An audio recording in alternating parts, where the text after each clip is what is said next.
Hi, good evening, everyone.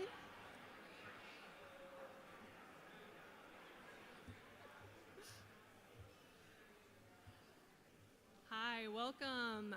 If I haven't had the pleasure of meeting you before, my name is Moira Anderson, and I serve as Director of Public Programming at Crystal Bridges in the Momentary. I'm absolutely thrilled to welcome you here tonight. Thank goodness the weather has cleared up. You're in for a fantastic conversation. I'd like to begin this program with our Indigenous Peoples Acknowledgement, recognizing the museum's role as settlers and guests in the Northwest Arkansas region. We acknowledge the Caddo, Quapaw, and Osage, as well as the many Indigenous caretakers of this land and water. We appreciate the enduring influence of the vibrant, diverse, and contemporary cultures of Indigenous peoples, and we are conscious of the role in colonization that museums have played. As cultural institutions, we have a responsibility to engage in the dismantlement of historical and systemic invisibility of Indigenous peoples past, present, and future. We choose to intentionally hold ourselves accountable to appropriate conversation, representation, connection, and education to facilitate a space of measurable change.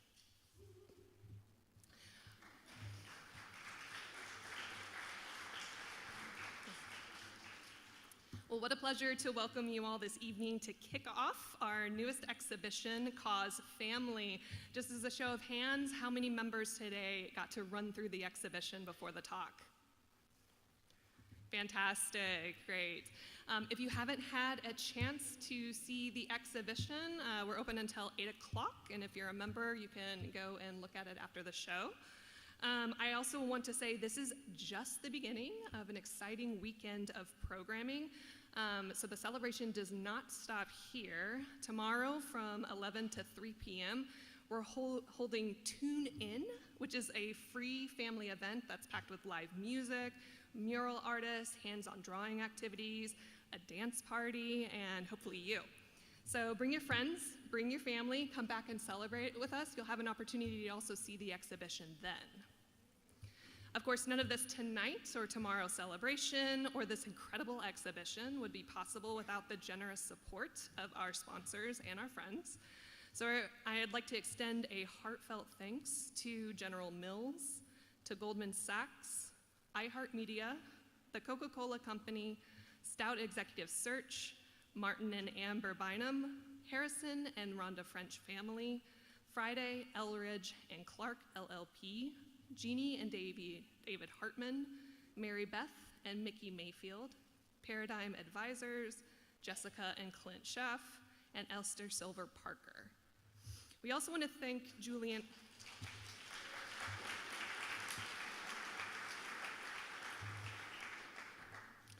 We also want to thank Julian Cox, the Deputy Director and Chief Curator at Art Gallery of Ontario, for organizing the exhibition, and to our friends at Arkansas PBS for making this conversation accessible to those who are joining in live stream. So please join me in thanking everyone who has made this exhibition and programming possible.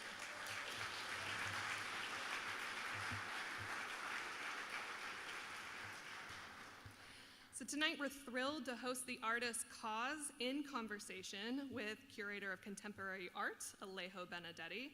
It's always a treat when we get to hear firsthand about the artist's creative process and the stories behind the works. Since the late 1990s, KAWS has been shaping contemporary art with his unmistakable characters, figures that evoke nostalgia while feeling deeply connected to today's visual culture.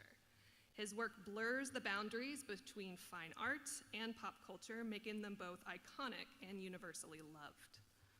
His companion figure has become a global symbol, and his work has been presented at institutions, most recently the Art Gallery of Ontario, as well as the Serpentine Gallery in London, the National Gallery of Victoria in Melbourne, the Brooklyn Museum in New York, the High Museum in Atlanta, Mori Art Center in Tokyo, and many others. Joining him in conversation this evening is Alejo Benedetti, who serves as our Curator of Contemporary Art at Crystal Bridges in the Momentary. Alejo specializes in art since 1960 and oversees the contemporary art galleries and several contemporary art initiatives. He has curated several exhibitions, including Men of Steel, Women of Wonder, State of the Art 2020, and Annie Leibovitz at Work. I know you're all thrilled to hear the conversation tonight, so please join me in giving a very warm welcome to both KAWS and Alejo.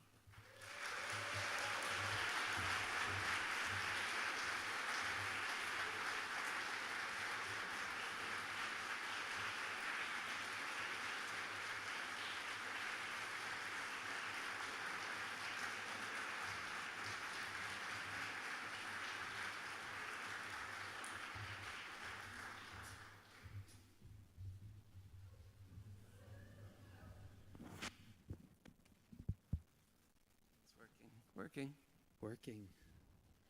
Thank you. Yeah, thank you everyone for braving the storm. We sort of like perfectly slotted in. It's now kind of beautiful. Thank you, Brian, for being here. Yeah, it's great for you to be here with like some of our extended family out here. How many people are soaking wet? No? Raise their hands? No. Just like 2 people. It's like I everybody was else scared. is like I was waited in scared. the car, and it's like we will see what happens, and so we're good now. Yeah. Okay. Brian, I wonder if we could start just by maybe sort of talking a little bit about the origin story of this exhibition, because of course it did not open at Crystal Bridges first. Yeah, originally, is Julian here? Yeah, he's here. So this exhibition was in Toronto at the AGO, and I worked with Julian Cox for it, and it's kind of a blur. I don't know how long it took us to really put the show together, but I was excited to learn that we had this opportunity to travel to Crystal Bridges and to kind of see it in a new shape, a new context. And this exhibition, KAWS Family, this is sort of a theme or a topic that you and Julian worked on together to come up with. Could you sort of talk to us about why it's called KAWS Family? You know, most of the exhibitions I do, their title comes from one work in the exhibition, and for this exhibition, it came from the sculpture that's almost at the entrance of the thing, and it kind of made sense because I see my work when I'm making new stuff. I see it as adding to the existing works, and it kind of becomes like a part of a whole, and I feel that's very much what family is. Yeah, well, and I love, we have some of the images that are just going to kind of roll through as we're chatting, and we'll kind of follow the conversation however it goes. But even as we are looking up right now, Companion is up there, and Companion is of course a character that's been with you for 25, 26 years now. Could you talk a little bit about how Companion came into being? Companion originated, I started going to Tokyo in the mid-90s, and I had friends who were producing toys. My friend James Jarvis did a toy for Silas. It was like one of the first vinyl toys that I saw that wasn't part of like a larger thing like a Star Wars and I always had an interest in sculpture, and I kind of used toys as an excuse to make my first sculpture, and that it's gone now. But the skinny Companion on the other side was from 1999, and at the time I just thought it was like a one-off thing. I was just looking for a way to kind of realize something in 3D form, and then it kind of opened up the sort of gateway to many other sort of new ideas afterwards. Well, and I wonder if you could talk a little bit about, Companion has sort of been with you for 26 years at this point, and you've been iterating on this character, and I wonder how you continue to think about your relationship with Companion and how you keep coming back to it. It's just it wasn't intentional in the beginning, but the characters that I'm using, like Companion, I just used them as a way to communicate. I have ideas, sculptures that come to mind that I want to execute, and for me it's just like any artist that kind of uses, some people base their life's work on the human figure, or you can have like Giacometti has these sort of figurative sculptures that he's always leaned towards, and for me, when I think of ideas I want to get out, it usually takes place within that sort of framework of the few characters that I've worked with. Well, and how do you decide that it's time to add a new character? How does that come into? I don't, honestly. I try not to. Occasionally something comes around or something's unavoidable, but like BFF's sole existence is me being interested in not having a clean bulbous form. And I was thinking of what can I do to play with light in the sculpture. And so I thought of doing this hairy figure and then this very stylized hairy figure. And now he's here and he's, part of it for the long haul, I guess. Well, and I wonder, it's kind of interesting because I distinctly remember we were thinking about part of the exhibition where we sort of see BFF, and it's like right at the end, and we were talking about some of the changing the colorways for this is for the engagement space, and it was at NGV in Victoria. It was pink wallpaper and it was blue wallpaper, and there was this moment where we were like, well, should we change it to be green to match to match like the sort of green for family, and the response was BFF is never green. Yeah. And yeah, the way I wouldn't wear green, like BFF probably wouldn't be green. Right. No, I kind of St. Patty's Day once in a while, but I kind of assign these rules in my mind that stick with the work that I make. Well, and I wanted to ask about that because when you assign these rules, is this like at the very first time a new character is shown, do you have all of these rules sort of figured out, or is this kind of over time you're like, okay, for this one, these are the rules? You're making me sound really weird. I don't think about these things really, but when put on the spot, I guess they accumulate the rules. Great. I love that. I love a good rule, and so I was like, we're gonna get into this, and we're gonna do it, again in front of our extended family up here on stage. Let's shift gears. We don't have to talk about rules. No, I don't know. I just feel like there's certain ways certain things should be, and I'm a creature of habit, and I tend to stay within those lines. One of the coolest things that we were able to add to the exhibition when we brought it here was the huge Monsters collaboration that you did with General Mills. And the way that sort of exists in the space is so cool. For folks who have not seen it yet, you're in for such a treat.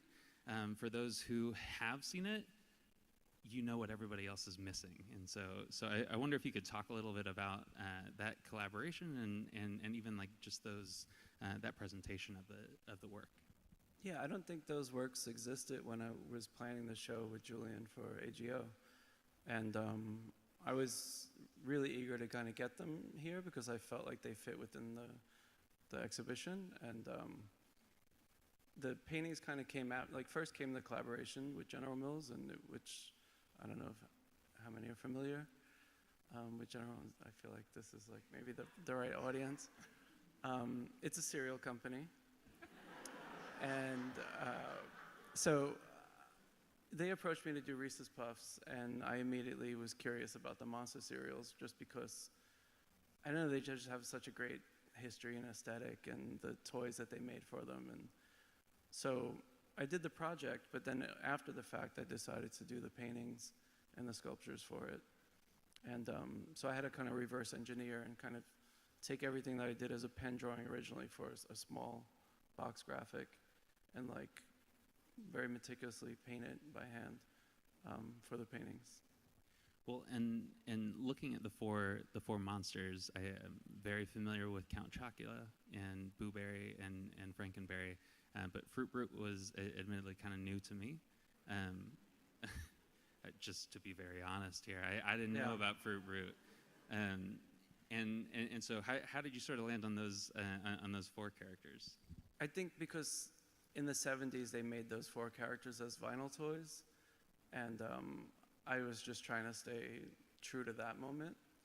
And when I asked them about doing it, they hadn't made Fruit Brute cereal in 13 years. And so, but they did it, which I was happy about. There's actually another character called Yummy Mummy that they would not let me go near.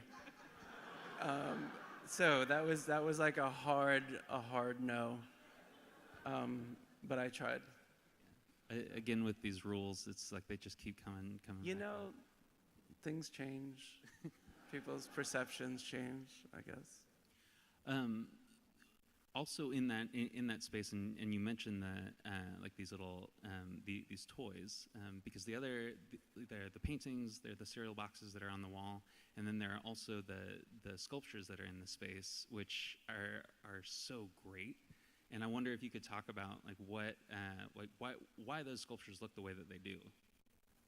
So, I mean, that was one of the main parts when I did the collaboration. I was trying to do these toys that would go into the box. In the end, we couldn't put them in the box for certain reasons, but we did a mail-in order, so anyone that got a box can like send in and be part of a lottery. But I think like everybody won. I mean, we sent hundreds of thousands of these toys out. And but in sculpting in that way, it's something I never, before I'm always dealing with these larger sculptures and thinking about the circumference and kind of like the rules, like you see a body, like the depth and the width of it. But sculpting on something that's flat like that was just fun. So after I did the small ones, I did the bronze, the ones that in the show here are bronze, but then I repaint them to kind of have the same sort of soft plastic feel as the free cereal toys. It's just a certain thing. I don't know, if you're of a certain age, you might remember these sort of 70s toys that were all very flat and, I don't know, kind of perfect.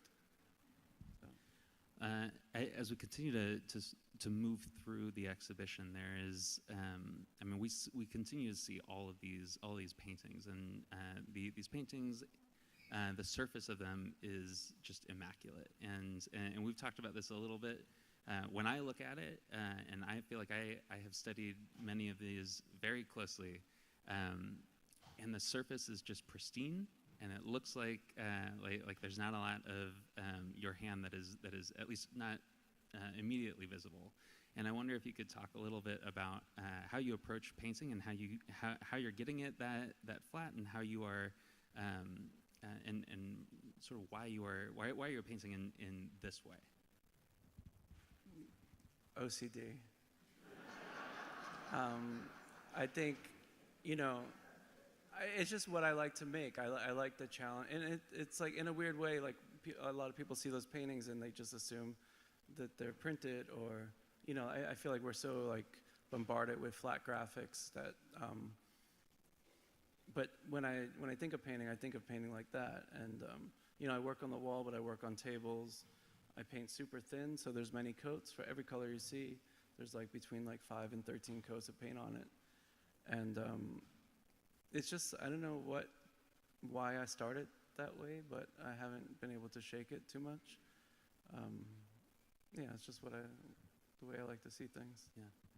Well, and I love it because I do think that there are, I feel like we see your work, we see your paintings out in the world a lot, or we see them on social media, and there is a sort of flattening that always happens with a camera, but I think it is sort of shocking for folks who see your paintings for the first time, and they see the sort of richness of the surface, which I think is sort of mind-blowing. And so for folks who are seeing the work for the first time, I think it's sort of miraculous, and I think other folks think that when they see it. There's not a question in there. Thank you. Sort of bragging on. No, I love painting. I love like the process of painting. It's, when you're spending hours and hours in front of a thing, you're thinking about everything.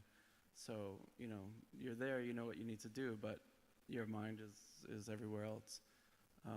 It's kind of like the only real peaceful moments, then it's back to, kids and life, and so. Well, and there is a part of the exhibition where there's sort of a cloud, a salon hang of your drawings. And I think that it's great to go up and see these drawings that that you've done, and importantly in the exhibition, it's not just like these sort of initial sketches. These are very polished drawings. And I wonder if you could talk about how drawing fits into your broader practice. Yeah, it's a little bit of a different direction. I feel a lot looser when I'm drawing, even though they're these tiny little constrained drawings.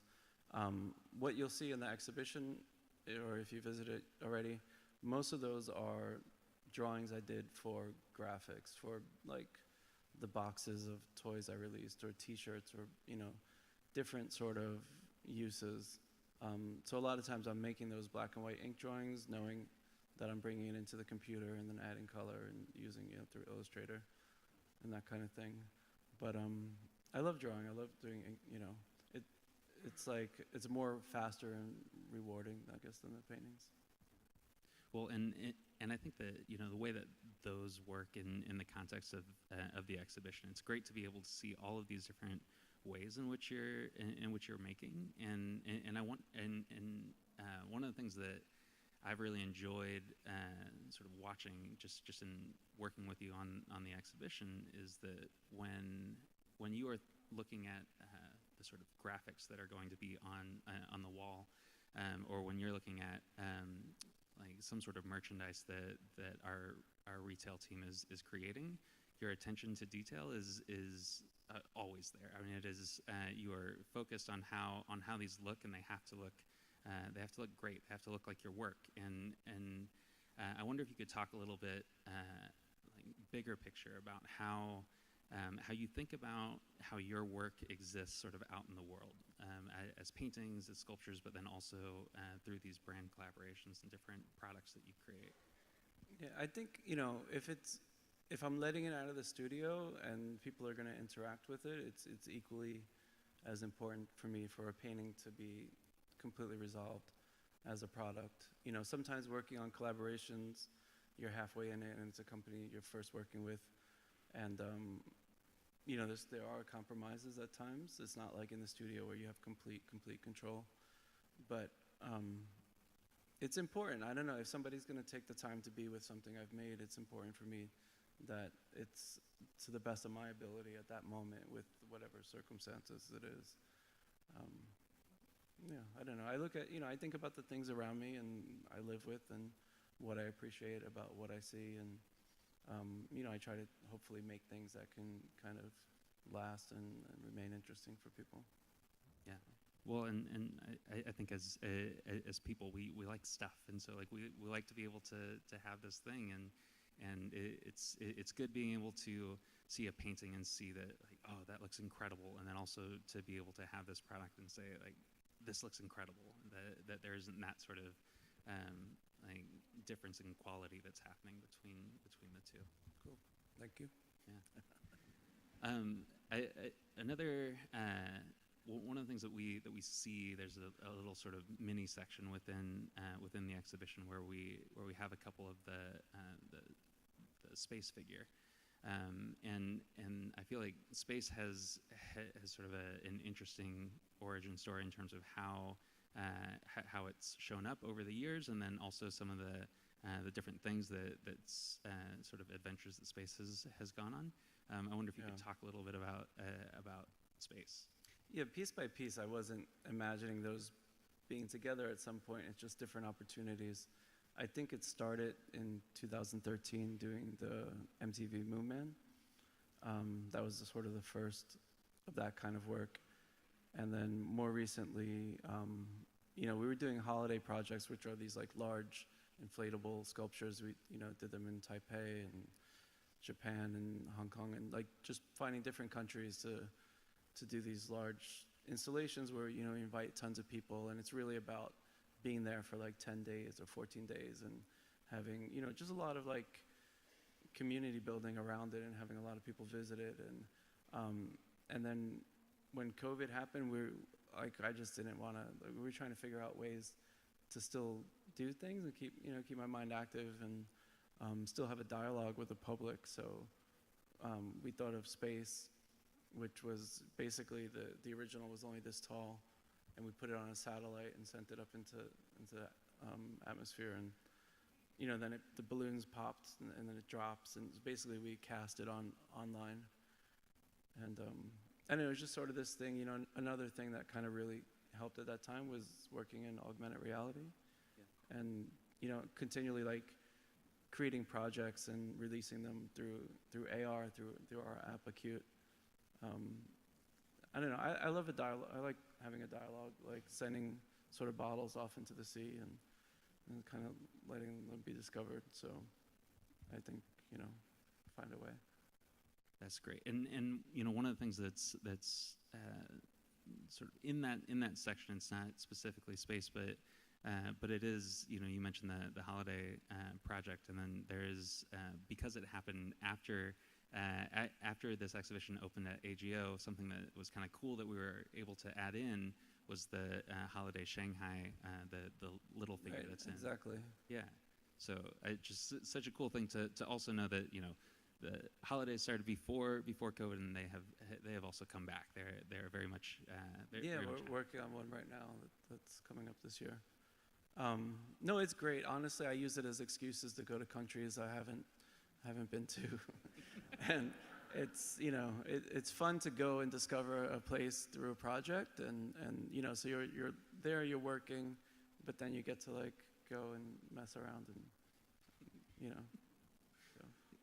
Yeah. We I mean, I've been to Shanghai, but I take any excuse to travel. There you go. So another body of work that is in the exhibition that I think is really exciting comes right after the space section, and it's the Lost Futures section. Exciting is the wrong word, but a really interesting part of your practice, this sort of series. Could you talk a little bit about Lost Futures, and then also why of all of your characters you cast Chum as the sort of protagonist?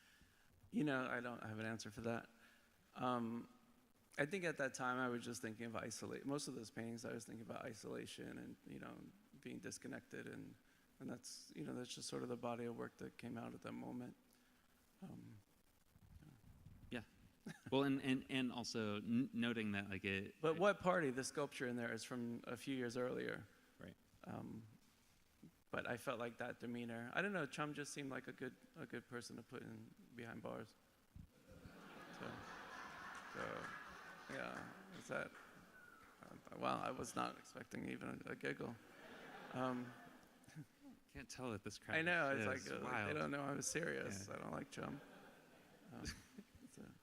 One of the things that's up on the slides right now, moving into the Man's Best Friend section, the Man's Best Friend is, that is a body of work that sort of came out of your like a collaboration with Charles with the Peanuts, with Snoopy, and I wonder if actually I did that work before. Okay. The collaboration. All right. And then we did the collaboration with Uniqlo, and then I did more works that was like that. I just love Schultz's line work. Yeah. And as you'll see in a lot of the paintings, like there's a certain tightness to the work that I make, and I just love the fluidity of his line. So I recreated them as these black and white paintings and drawings. I mean, I did them in a way that was excruciatingly time-consuming, but it gave a different energy to the pictures that I was making. Well, and in that space, it's there's this grid of 50 works on paper, and then also like some of that line work, a lot of that line work spills out onto the wall all around it. And it almost feels like it is becoming like this sort of visual language that you can sort of apply in different settings. And I wonder if you could talk a little bit about there are three sort of epically scaled paintings that are in that space that incorporate some of that and incorporate frankly a whole bunch of different things, but the Snoopy line is sort of pulling us through. If you could talk a little bit about those. I think often I like to return to imagery. Like as I go through bodies of work, I'll create something and then it'll spark an interest in something I've made in the past, and like how can I sort of reinvent that or reintroduce that into new work. And so the paintings that kind of like these tension paintings, it's sort of an accumulation of the different bodies of work. And I always feel like it's the same thing like when you asked about Companion and why he reappears. It's just sort of once something enters the sort of image bank, I feel like it's fair game. And like when I started doing shape canvases, I returned to Chum. I hadn't worked with Chum for a while before that, and then suddenly I had this way of doing these shape works, and it kind of just sparked a whole new interest. Yeah. Well, and one of the things that I really like about that is like in that sort of trio of works, you do have you have like the sort of Snoopy lines. You also have kind of like a reference to some of the SpongeBob works that sort of happened a few years ago, and then they're also sort of hiding in plain sight three figures that folks may not see when they first look at it, and I wonder for most folks, I think that when they first see it, it looks like an abstract work, and I wonder if you could maybe talk a little bit about your relationship to specifically abstraction in your work. Yeah, I don't think anything I ever really do is abstraction. It's just sort of pieces, and I always like to think about like how far you can take something before it's not recognizable anymore, and kind of like pushing the boundaries of what what references somebody might get within a work or what might get completely lost. And yeah, with those paintings, it was just a moment. So. Well, and oh, sorry. No. Yeah. Well, because there's also a moment earlier in the exhibition, in the Kimpson section, where you have the landscapes, which it seems like very close to like what. Yeah, exactly. And at the same time, I did all these package paintings that were just based on the Michelin imagery, and just sort of zooming in and out and finding new compositions within a certain framework of drawings. I always liked the idea of like things that read instantly. I don't know if it's just from teachers in school or thinking of something that kind of works as a stamp but could work as a billboard, or I think that's why like scale is so important to me.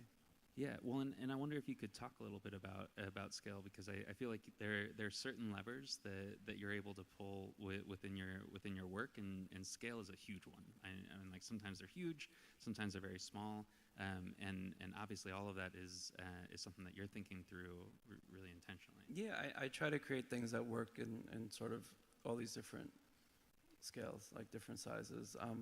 When I think of a sculpture, I want it to work as tiny as something might be on your keychain, but could also be like a 40-meter thing that's like overpowering your landscape. I don't know why. I've always sort of appreciated kind of how that changes your dynamic with what's in front of you. Whether you're looking down at something or something's looking down at you, it can make you feel a different way. And there's scale, and then there's also the medium. Like, I feel like when I started working on really large outdoor wooden sculptures, just having that wood surface, compared to the bronze or the painted surfaces, it kind of gave it like an extra vulnerability that didn't really exist in the work. And yeah, that's all things you just think about when making. Yeah. Well, and then also the different gestures or the postures that that your characters are doing. That is also like I always think about like that's one of the levers that you're able to pull, and so like we're able to see BFF pose like just leaning on Like Burt Reynolds, yeah, and then also in Gone, you have Companion holding BFF, and it's such a different interaction that we have with those characters because of the change in posture and the way that we read them. Yeah, I know like the framework it's sort of, when you first look at it, you think of like this cartoon imagery. But I'm always trying to push like human emotion into the work and trying to get, just my basic thoughts, what are kind of where my mind's at the moment, whether it's, like Gone is a really sculpture about loss. And family is just about like, your sort of unchosen surrounding, the people that you spend your time with, and sort of like how, those things are going to change and develop. And yeah, I don't know. I think of the works kind of like in a very human way. Yeah. So. Well, and I wonder, you mentioned that, like your the cartoons and like this sort of cartoon aesthetic. That this is obviously something that is consistent in your work for basically your career, and I love it. I think it's such a powerful entry point for so many people, and it helps folks be able to connect with it and be able to like bring these different emotions, read these different emotions. But I wonder if you could talk about your sort of relationship to cartoons as it plays out in the work and maybe in your life. I think aesthetically there's a connection, but when I'm making work, I'm not thinking of a narrative. There's no, like I've been approached to do animation for, like storied animation, and it's not interesting to me. I kind of like them as objects, as like single one-off things. I looked at comics when I was younger, but I wasn't, like waiting for the next one to see the storyline. And it's strange. I think a lot of people perceive the work as being very connected to like animation or something, and to me it has, I have really no connection. Yeah, and I think that's for me. I see like this really strong kind of difference between like, okay, this is cartoons, this is animation. They sometimes they overlap, but oftentimes they sort of exist as sort of two separate things or two different words for a reason. Yeah, I mean, I like taking other animations and working with it, but not in a sort of like a story-driven form, And I also, with the work, I like to kind of let things roll out organically. Like I did this project with Sesame Street for Uniqlo, and it was, around the same time I was with Campana Brothers, and so that kind of, I was friendly with them, and we had spoken about doing collaborations, and I knew that project was on the horizon, so I just ordered thousands of extra stuffed animals, and then we did all that furniture together, without ever really consulting Sesame Street, or that's just, but I mean, it's there, fair enough, I got it just like anyone else, and so, but like, I like things to have kind of multiple lives. Yeah. So I know that there are a lot of KAWS fans that are here this evening, and many of us are following along on Instagram. We're seeing some of the different things that you are doing in the studio, and I wonder if you could talk a little bit about like where your head is right now in terms of like what you're really focused on, what you're excited about.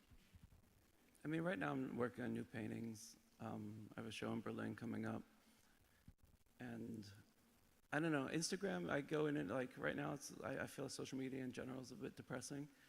So I haven't, if you notice, I haven't been posting so much. But it's fun, like, I go in and out of like seeing things I like and then getting frustrated and being like, I hate that I spend time looking at this. But it definitely has its purpose. I mean, there's, I can tell somebody like this project's in this city, and then they know that it's there. And I remember like in the 90s, as an artist, you're looking at like printed magazines or something for bringing your projects to a larger audience. And I feel like the things like Instagram just kind of gave all the power right directly to the artists. So in that sense, I'm for it. Well, and I think one of the other things, maybe sort of along that vein, I feel like social media is one way that folks are able to sort of see art, like follow the artists that they're interested in, and I think that you yourself are always sort of looking at other artists, and you are a big fan of other artists yourself, and obviously the exhibition that happened recently at the Drawing Center, where you're sort of showing some of the artists that you really love. I wonder if you could talk a little bit about how you sort of look at the work of other artists, and you can shout out some artists if you want, or you can just talk. No, I mean, in that sense, social media is great. Like, just having to be able to cold DM a stranger, or somebody comments that you're like somebody I've been a fan of is reaches out, and it just sort of makes sense. You start talking, and then I don't know. And that, I think that's the best end result of Instagram. I spend a lot of time looking at other artists, collecting other artists, and it's sort of like how I distract myself out of like getting, staying in my own bubble.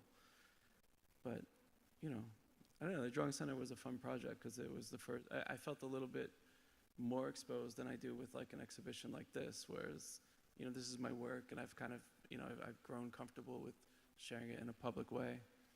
But showing what you collect, I felt like was like a lot more intimate in a different way. For sure. Yeah. But again, I think it goes back to this idea that we surround ourselves with objects. We surround ourselves with things that we like to be around. That art is sort of awesome in that way, that we can live with it and we have a different relationship to it, especially as we live with it for longer and longer. Yeah, I mean, for me, that's one of the things that I always think about, like, with art. It's like pain is temporary, but paintings are forever. It's like this, there was things in that show that was over 100 years old, and people are walking into it and discovering it for the first time. And the idea of that is what kind of keeps me going as an artist, thinking that something, like one thing in that room over there might survive for another couple decades, and have somebody who's, not presently aware of it walking into it. I think that's what a lot of artists sort of strive for. For sure. Yeah.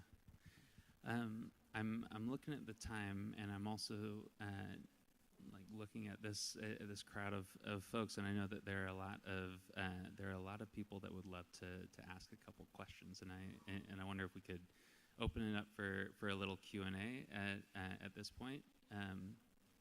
They all seem very quiet. Are you sure? They all seem very quiet.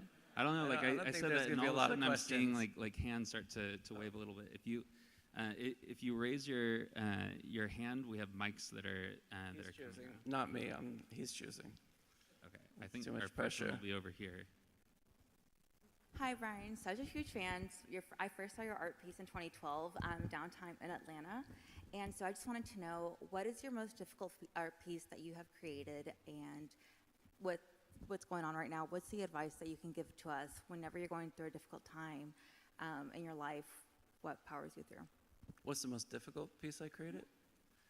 I don't know. I don't see it. Like everything is, you find challenges in all work. I mean, that's the good thing about making work, is you want to find challenges. As soon as you figure something out, you kind of want to like, all right, so what can I add, or what can I do? I mean, some of the projects, like that space project, started as a joke. Like, yeah, let's put it in, send it to space. And I did another project, a holiday project at that time, which was a hot air balloon, which later we flew it over Melbourne. But that was kind of like, that really did start as like, I wonder if, and then you kind of like do all the logistics and figure it out. I think, as an artist, you kind of just got to stay open-minded and think about like how can you flow and navigate through whatever your present situation is. Don't get stuck on sort of like having these things that have to come to fruition. Just sort of find what you're doing, keep your head down and make the work, and let things kind of open up. So. Hi. Hey. I'm so excited.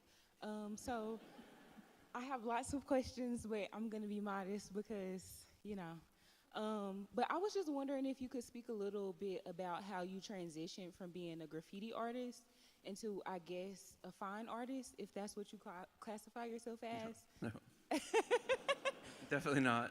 Really? Um, And maybe speak a little bit about like the growing pains of transitioning or whatever it is that you've kind of experienced, because I know those are two really different like subcultures.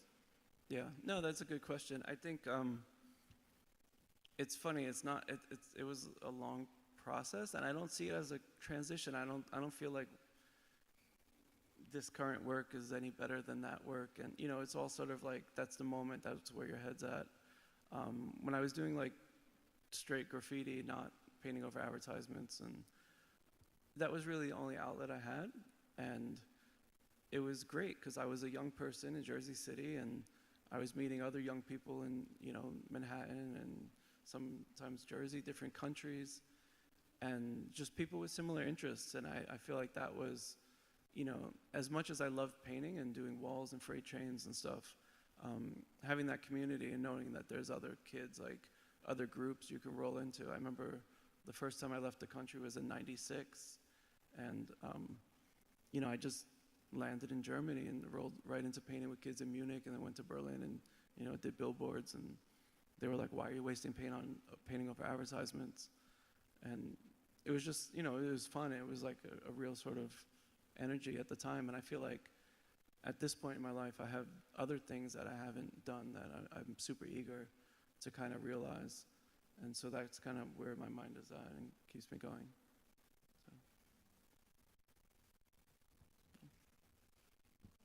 Hi, Mr. KAWS. Hey. I became familiar with your work through the work you did with Nike and Travis Scott and like all the sneaker collabs, and I got here a little late, excuse me for that, but I wanted to ask how that kind of came about, like how you ended up working with like some of my favorite artists personally. And my other thing was like I was really happy to learn about you through that because it allowed me opportunity to kind of go backwards and learn more about your work, and just I get the opportunity to tell you like thank you for what you've brought into the world also. Oh, thank you. No, that's very kind.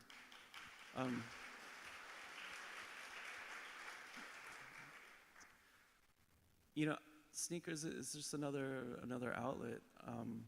I love working. That's why I really kind of appreciate doing projects like that as much as anything else in my studio practice. It's just a way of sort of cross-pollinating the work that you make with different sort of communities, and you know, I find it when I working in sneaker, that's a whole nother world, a little scary, a bit obsessive, but it's fun to kind of like have made something that somebody, you know, kind of interacts with in that way. It's a different thing than walking into an exhibition and seeing a sculpture, seeing a painting, and then going home.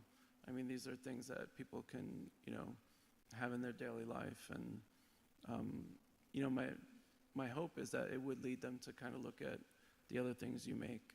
I mean, that's what happened to me with skateboarding. I was, you know, realizing there's certain skateboard graphics that I liked, and then I realized there's individuals. Oh, that makes sense because this guy, you know, did this for Power Peralta, and he also did this one, and then I learned, oh, these are people, you know, and so that kind of like opened me to trying to figure out everything. You know, now you walk around, you see a building, you want to know the architect and what else he did, and you know, that's I think so. Anyway, I'm happy you found my work through sneakers. So I think we might have time for maybe like 2 more questions. I'd like to say thank you. I found your work when I was in 9th grade, actually, and now I'm about to graduate college, so it's kind of interesting. I've kind of grown myself with your work. But kind of piggybacking off what he said, is there a certain medium that you haven't tried yet, be it sneakers, be it painting, be it a sculpture, that you want to dive into? I mean, there's definitely things in my mind all the time. Like, you know, I would love to do architecture that you know, sculptures. When I think of some of those holiday projects and they're like a 40-meter long sculpture, like I picture a door and windows, and you know, like this week it'll all be in a belly right now. So, yeah, there's I think definitely a lot of things that, I would die to get the opportunity to try. Sure. Hello, KAWS. Had one question, but it's a two-parter. Sorry, I don't know why that was so funny. How do you get over artist block? And well, it's probably just one now. But how do you get over artist block? Artist block? All right. Oh, never mind. The second part is, have you ever had artist block? All right, I'll do it. Should I do it in that order? Honestly, that's another reason why I tend to move around and do a lot of different projects, is that I try to keep it moving. So if I find if I'm in the studio and I'm painting and I get a little frustrated, I'll just go upstairs and then get back. There's other projects that I'm always late. I get it done, but it's always right on the day. So I'll just start working on something else, whether it's a book project we're working on, or, I just, having these different lanes to work within kind of keeps the momentum.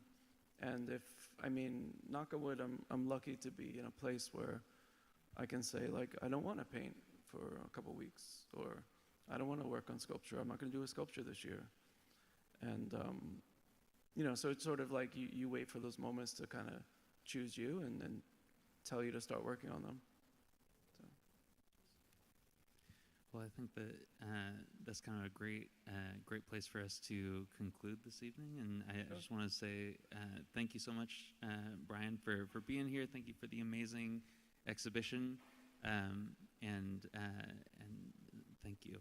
Yeah. Cool. Thank you. Thanks for braving that weather. Okay.